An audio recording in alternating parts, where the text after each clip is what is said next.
Hey there, vinyl groovers. I'm back. It's been a long time, but I'm finally back. I know some of you have been wanting to have me finish this countdown. I started way back at the beginning of the year and I've been vacant, but here I am. And I'm gonna finish my countdown and I'm gonna have a little bit more information at the end of the video. So stick around.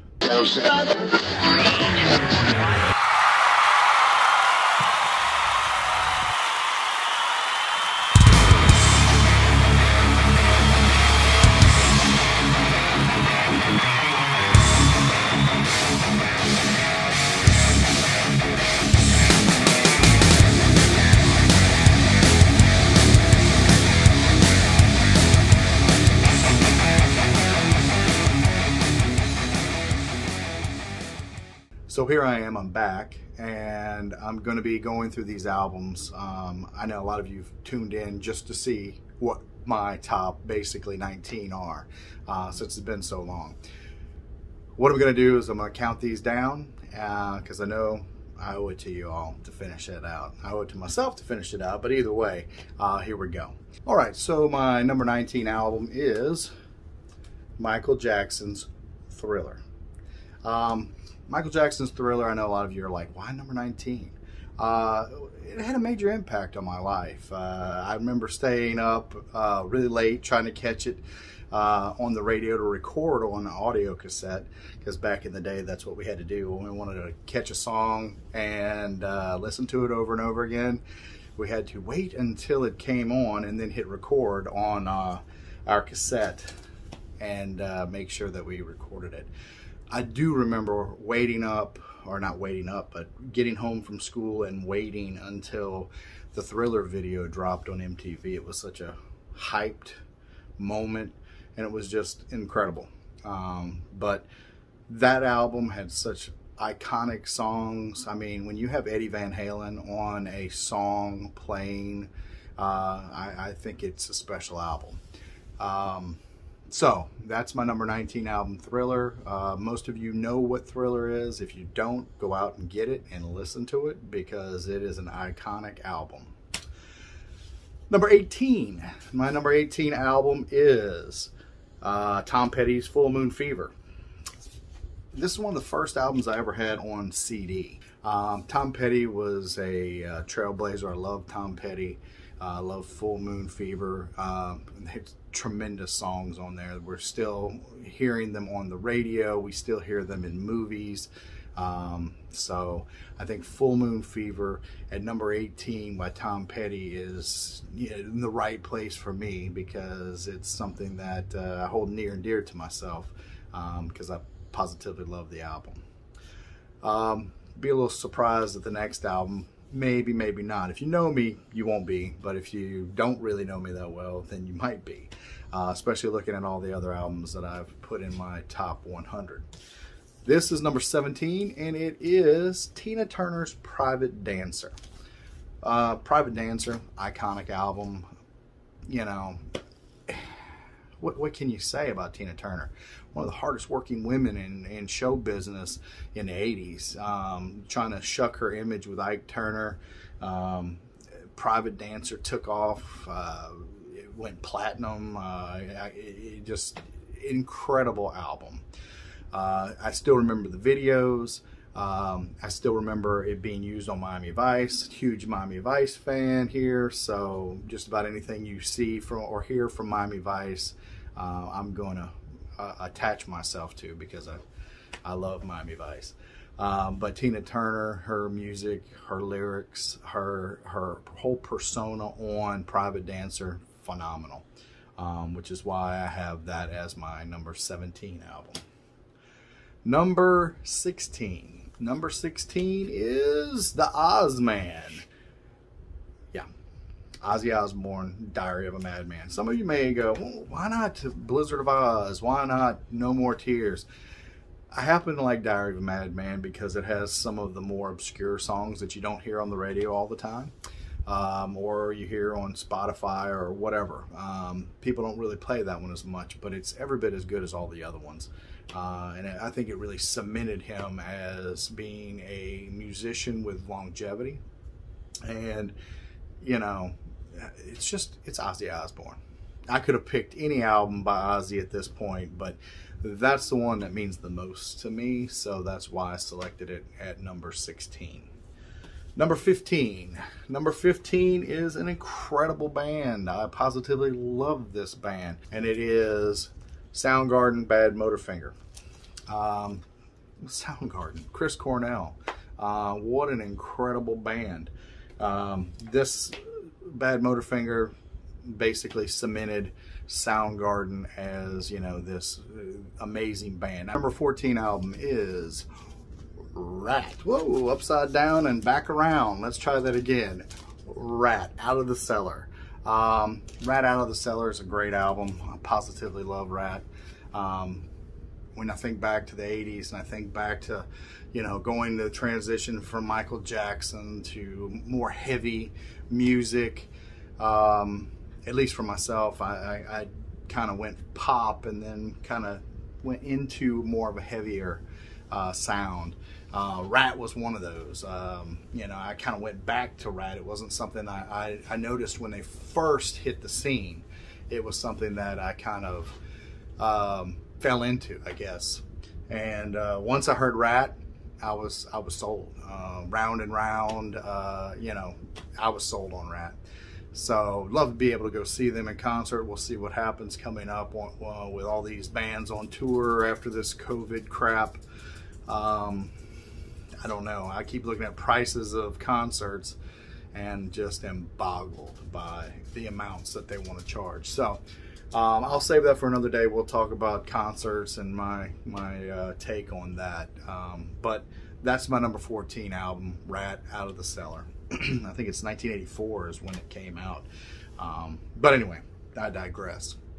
Number 13. Number 13 is Seven Mary 3, American Standard. Seven Mary 3, that was one of my first forays into grunge music, I guess. I love Seven Mary 3. Cumbersome is the big song that you know, commercially gets success for Seven Mary 3. So, you know, I kind of fell in love with Seven Mary 3. Anyway, Seven Mary 3, number 13. And let me go into number 12. My number 12 album is Sade. Sade. Positively love Sade. I say that a lot. Positively love. Positively love. That's because all these albums are important to me. All these albums are things that have meaning, and they come from a place in my youth that carry through to my musical evolution and where I'm at today. Still listening to Sade. She's got awesome pipes on her. She can sing, and she can make you feel some kind of way. Just the melodic nature of her songs. That, I believe, that Diamond Life album, number 12, has Smooth Operator on it, and that was the first song I ever heard by her. And then the more I listened to Sade, the more I was like, wow. And I have several of her albums, and she puts them out, I'll buy them. I mean, just really love it. If you've never heard her, hit pause. Come back to me though, but hit pause and go listen to her. I promise you'll like her. If you like just feeling kind of mellow and just chill. She's that kind of artist that will just make you feel, you know, comfortable, mellow, and chilled out. So, Sade, number 12, Diamond Life. Number 11. Number 11 is a band that I could pick 10, 15 different albums for. They're all good, but this is, in my opinion, their best album. 1968's Rolling Stones' Beggar's Banquet. My album's seen some better days. You can see all the spots all over it. But what an incredible album. I mean, it's Rolling Stones. It has everything you want. If you don't know who the Rolling Stones are, I can't help you. Just go listen to some, and you know, you'll hopefully gain a big appreciation for them. But this is an incredible album. Such great hits on it. there's not one song that's any better than the next. Although my favorite song that stands out is always "Sympathy for the Devil." Just one of those songs, and it pops up in movies all over the place. It is the Rolling Stones. So number 12, no, excuse me, number 11, Rolling Stones, "Beggar's Banquet." Number 10, we're in the top 10 now, and some of you are going to go, "You're out of your mind." And I know that. I know I'm out of my mind, and I probably will lose some of you off of this next album. It is what it is. I mean, to me, I've had this album on CD, I've had this album on cassette, I have this album on vinyl, and I will probably buy it again at some point. If they ever put out a mobile fidelity version of it, which I seriously doubt, I'll buy that too. I'll just tell you. Number 10, Don Johnson's "Heartbeat." And I could hear a lot of people in the background going, oh. Let me just say, you think of Don Johnson as the actor, Miami Vice. He's done Nash Bridges and Tin Cup and all these movies. Most recently, most people remember him from Knives Out. But let me just say, Don Johnson can sing. You know, nowadays people listen to all these people through auto-tune. Don Johnson, not that person. He does have some good vocals on him, and his songs on that album are great. I positively love every single song on that album. I've listened to that album so many times. I've worn out a cassette tape.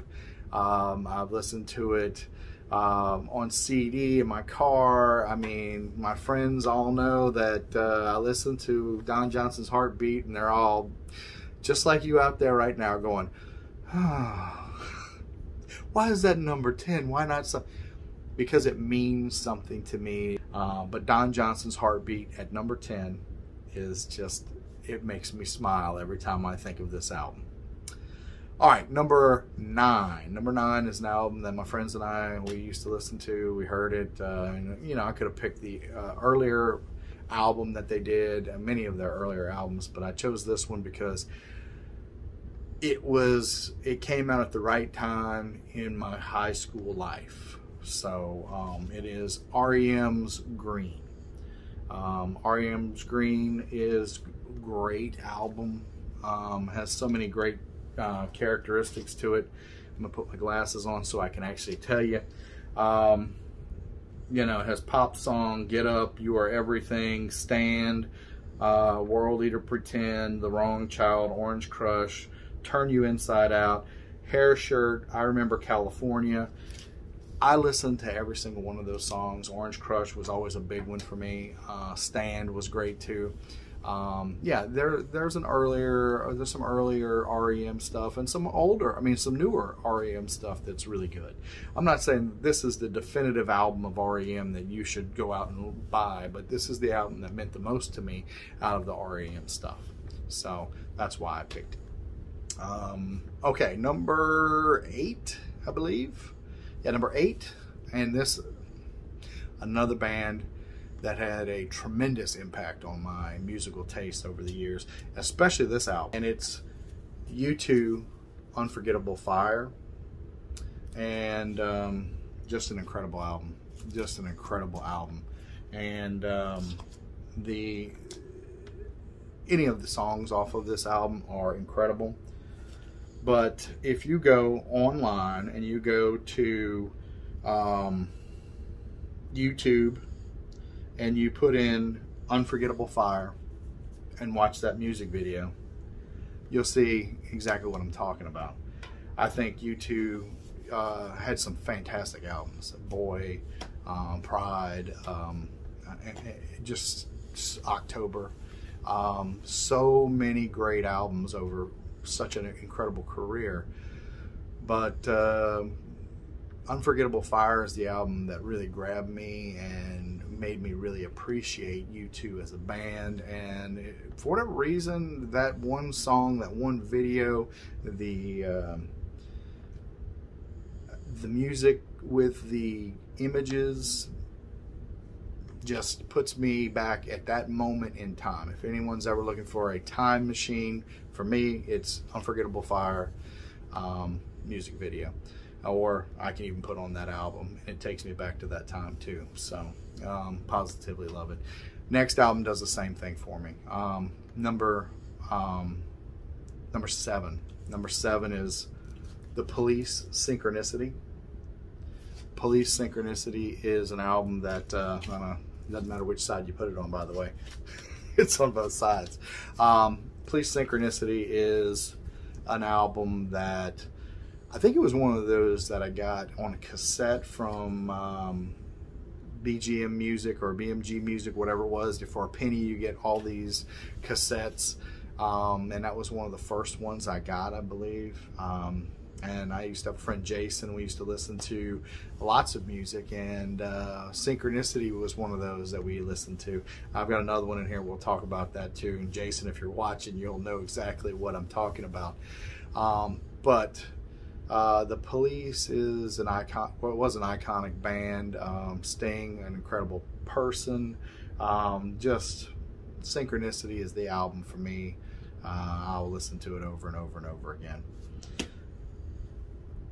Number 6, and this is an album that defined the 90s. Even to this day, people become more appreciative of this band, and it's just incredible. And in all the offshoots from the band, where everybody went to other bands, it's phenomenal. But it is Nirvana's Nevermind. This pressing that I have is the original, not the original. It's not the first pressing. It is actually from the original master tapes. It has the, and you can get it now for like 20, 30 bucks. In fact, that's what I did, and I found that this was the best one. But if you see right there, this little sticker here, the Polaris plant in Germany puts it out. It's 180 gram. It sounds amazing. If you're looking for something that sounds just as good as the first pressing, it would be this version of that album. And if you're just looking for whatever, then just pick up Nirvana. You can probably pick it up at Cracker Barrel for 20 bucks. It's all over the place. There's so many versions of it, but I don't see any reason why you should pay any more than 30 bucks for it, because the Polaris pressing is about 30 bucks, and it sounds every bit as good as the original. And the original is probably the best pressing of it that you'll find. All right, number 5. We're in the top 5 now. Number 5 is In Excess Kick, Michael Hutchence.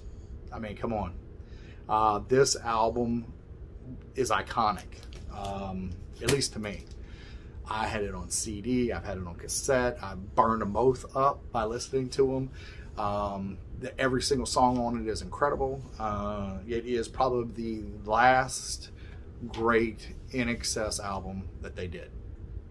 And I will say that it's the last great In Excess album that they did. So if you want to hear what greatness sounds like for In Excess, go ahead and get yourself a copy of Kick, or just download it and listen to it. I'd rather you get vinyl, because it's going to sound better anyway, at least in my opinion. Once again, don't kill me in the comments. But In Excess is great, and that's why I have them at number 5. Number 4. Number 4, I told you, I love Chris Cornell. So I have to go with Audio Slave, and it's the self-titled album. This has so many amazing songs, and the musicianship on it is incredible. The vocals, it's Chris Cornell, and he's amazing. I don't know what to tell you. If you haven't heard Audio Slave, this self-titled album, start listening to it. If you want to watch the videos that go with it, that's great too, because they made some really incredibly good videos that went with it. We just don't have enough of that, I think, in today's day and age. But anyway, Audio Slave, self-titled, that is my number 4 album. Number 3, remember I said Jason? Hey, if you're listening, this is the album we used to listen to and just kill ourselves listening to it because it was amazing, made us laugh, but then again, it also had so much amazingness to it, and it is AC/DC's Dirty Deeds Done Dirt Cheap. Every song is good. I could have picked any AC/DC song, or AC/DC album. Most people would say, oh, Back in Black. I like Back in Black, don't get me wrong. But Dirty Deeds Done Dirt Cheap,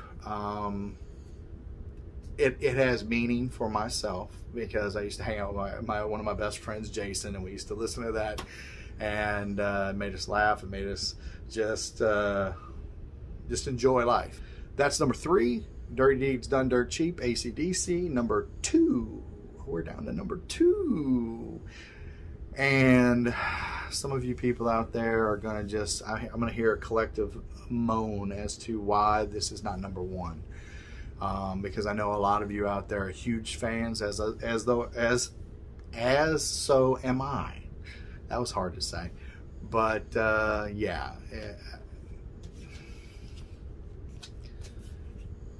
Van Halen, self-titled, 1978 album. I could have picked any Van Halen album. I mean, Eddie Van Halen as a whole, that album started it all. That album, you know, I remember listening to Eruption for the first time and being just blown away that anybody could play guitar like that. Yeah, Van Halen. And, you know, for those of you that have kind of stuck around with this Vinyl Grooves channel, you'll know I did a tribute for Eddie Van Halen when he passed, and I still, to this day, Eddie Van Halen, you know, is missed. So, but number 2 for me is Van Halen. Of course, you don't have a lot of music out there without Van Halen, so that's why they are where they're at. So, if that's my number 2 album, and you've seen a lot of other stuff that you thought should be higher, what could possibly be my number 1 album? I'm going to give you a second to think about that because you might be surprised. Remember, this is about me and my journey through music and what I consider my top 100 albums. And I think that one of the biggest influences in all of my musical taste is this. The Beatles' Revolver. This is an incredible album. This is an album that without, I don't think you have a lot of the rock bands you have to this day. The influence of Revolver is felt everywhere. And the Beatles as a whole, without them, we're not where we are in music now. They were pioneers, they were trailblazers, and they were just incredible. And they had the ability to change their sound based on what's going on in the world, and the need to change constantly instead of staying in your, 1950s, bebop and Can't Buy Me Love time period. We see this gradual progression and growth from this band, and that's why I think the Beatles is probably one of the single biggest bands that have influence all across music. There are other artists too, don't get me wrong. Elvis did his thing, and Ray Charles did his thing, but as far as rock goes, the Beatles are basically the epicenter of rock music. So that's why I picked the Beatles as my number 1, and I picked Revolver. How do you go wrong with Yellow Submarine? I mean, really? All right, so that's my top 100 albums. It has taken me almost a year to do this. I took some time off, and I apologize to all you that have been waiting. I think what happened was I got a little bit frustrated. I was doing all these videos so fast and I was churning them out, and I got burned out and I lost all inspiration to do anything. And it took me all the way until today to actually find some inspiration to finish everything out. I wanted to do it before the 2022 kicked off, because who knows what's going to happen to all of us in 2022. But I wanted to complete it so that I could say I did this in 2021. But I plan on doing more Vinyl Groove videos, but I plan on tweaking the channel a little bit. I've got a whole bunch of different things in my life that have occurred, and things that I'm doing differently than I've ever done before.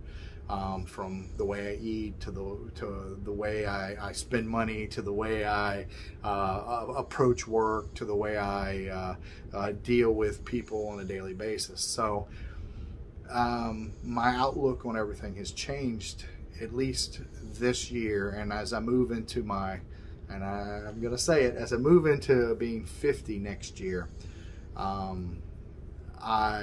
need to take these things that have impacted me and use them, and maybe share more of what I think is important out there, and things that I think that maybe you should know about. So I said I'm going to change the channel a little bit. I'm still going to call it Vinyl Grooves, because vinyl is important to me. But I have other things that are important as well, so I'm going to bring those in as well. Every episode will focus on some type of vinyl, but I also will put in things like I'll talk about some movies, I'll talk about some food, I'll talk about some activities out that I've experienced that I positively love. So I think what I'm trying to say is, as far as the channel and the future of it goes, it's not just going to be me sitting here holding up an album going, look what I bought this week, look what I bought this week, look at this, isn't this cool?